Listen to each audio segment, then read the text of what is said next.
ఆత్మగౌరవ నినాద దర్శనం నవ్య తెలంగాణ రాష్ట్రం. పరాయి పాలకుల కుయుక్తులను నిర్భయంగా తిప్పికొట్టిన ప్రజల సుస్వప్నం స్వరాష్ట్రం. ప్రొఫెసర్ జయశంకర్ సార్ చిరకాల ఆకాంక్షల ప్రతిరూపం.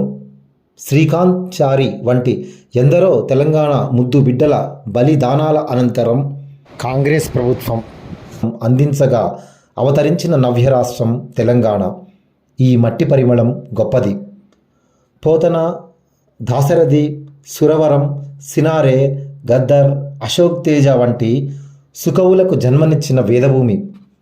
ఈ నెలలో వెలసిన యాదాద్రి శ్రీ లక్ష్మీనరసింహుడు, వేములవాడ రాజన్న, మెదక్ చర్చి, చూడముచ్చటైన చార్మినార్, కాకతీయ కళాతోరణం ఎన్నో ప్రత్యేకతల సంగమం ఈ రాష్ట్రం.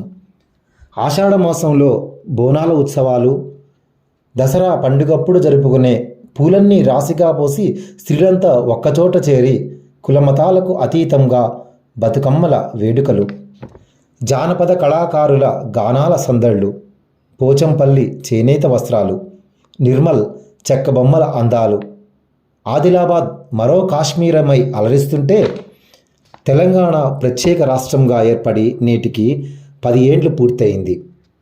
తెలంగాణ ప్రజల ఆశలను, ఆశయాలని నెరవేర్చే దిశగా సాగుతున్న పయనం దేశానికే స్ఫూర్తివంతం. ఈ ప్రాంత ప్రజల ఐక్యత అనురాగాలు అమూల్యం. ఈ సందర్భంగా నా తెలంగాణ కోటి రతనాల వీణ అన్న సుకవి మాటలు మననం చేసుకుంటూ రాష్ట్ర అభివృద్ధికి పాటుపడదాం. మనమంతా ఒక్క తల్లి బిడ్డలం, తెలంగాణ తల్లి వారసులం అనే నినాదం ప్రశంసనీయం. రచన గురపాటి శ్రీను, హైదరాబాద్.